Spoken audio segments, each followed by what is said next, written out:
ಇವತ್ತು 11 ಗಂಟೆಗೆ ನಮ್ಮ ನ್ಯಾಷನಲ್ ಹೈವೇ ಮೇಲೆ ಒಂದು ಘಟನೆ ನಡೆದಿದೆ.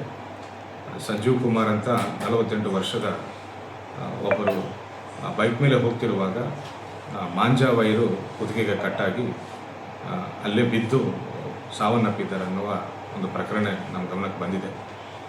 ಅವರು ಬೈಕ್ ಮೇಲೆ ಹೋಗ್ತಿರುವಾಗ ಆಗಲೇ ರೋಡ್ ಮೇಲೆ ಬಿದ್ದಿದ್ದ ಒಂದು ಮಾಂಜಾ ವೈರು ಅವರ ಕುತ್ತಿಗೆಗೆ ಸುತ್ತಿಕೊಂಡು ಅಲ್ಲೇ ಬಿದ್ದು ಕಟ್ಟಾಗಿ ಅಲ್ಲೇ ಬಿದ್ದು ಸಾವನ್ನಪ್ಪಿದ್ದಾರೆ ಅಂತ ಗೊತ್ತಾಯಿತು.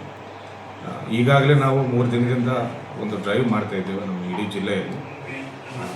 ಸಂಕ್ರಾಂತಿ ಹಬ್ಬದ ಪ್ರಯುಕ್ತ ಗಾಳಿಪಟವನ್ನು ಹಾರಿಸುವ ವಿಷಯದಲ್ಲಿ ಈ ಮಾಂಜಾ ದಾರವನ್ನು ಯೂಸ್ ಮಾಡುವುದು ನಿಷಿದ್ಧ ಮಾಡಲಾಗಿದೆ ಈಗಾಗಲೇ.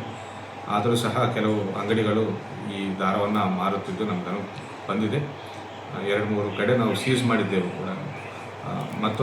ಮತ್ತೊಂದು ಸರಿ ಎಲ್ಲರಿಗೂ ನಾವು ಅಂಗಡಿಗಳಿಗೆ ಹೇಳುವುದೇನೆಂದರೆ, ಈ ನಿಷಿದ್ಧ ಮಾಂಜಾ ದಾರವನ್ನು ಮಾರಾಟ ಮಾಡಿದ್ದಲ್ಲಿ ಅಥವಾ ಉಪಯೋಗಿಸಿದಲ್ಲಿ ಅವರ ಮೇಲೆ ಕಠಿಣ ಕಾನೂನು ಕ್ರಮ ಜರುಗಿಸಲಾಗುವುದು ಅಂತ ನಾನು ಹೇಳ್ತೇನೆ. ಉತ್ತರ ಕರ್ನಾಟಕ ನ್ಯೂಸ್, ಇದು ಕನ್ನಡದ ಉಸಿರು.